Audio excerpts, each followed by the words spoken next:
Hi Wednesday morning. So 3வது நாளாக டயட்டோட start பண்ணியிருக்கோம். ஸோ டயட் ஆரம்பிச்சாச்சு. 1 வீக்கில் ரிசல்ட் வேணும், 2 வீக்கில் ரிசல்ட் வேணும்லாம் எதிர்பார்க்கக்கூடாது. பிகாஸ் ஸ்லோவாக பண்ணுற ப்ராசஸ் தான் ரிசல்ட் லாங் லாஸ்டிங்காக இருக்கும். நிறைய கிராஸ் டயட்லாம் இருக்குது. அதெல்லாம் பண்ணி வெயிட் லாஸ் பண்ணால் டயட்டை விட்டதோ வெயிட் அப்படியே கெயின் ஆகிடும்.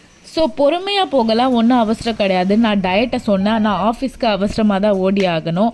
ஆஃபீஸ் போய் ரீச் ஆனதோ மார்னிங் பிரேக்ஃபாஸ்ட் சாப்பிட்டேன், சப்பாத்தி அண்ட் எக் புர்ஜி. அப்படியே சைட் பை சைடு ஆஃபீஸ் ஒர்க்லாம் போயிட்டு இருந்தது. அண்ட் ஹைட்ரேஷனும் ரொம்ப முக்கியம், அதையும் பார்த்துக்கோங்க. இன்னைக்கு டின்னர் அண்ட் லஞ்ச் வெயிட்டாக சாப்பிட்டேன். லஞ்ச் வந்து ஒயிட் புலாவ் அண்ட் எக், டின்னருக்கு sambar rice and then chicken.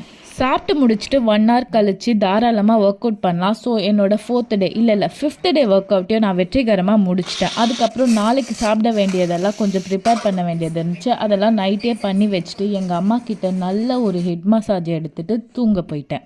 And thanks for watching. Bye bye.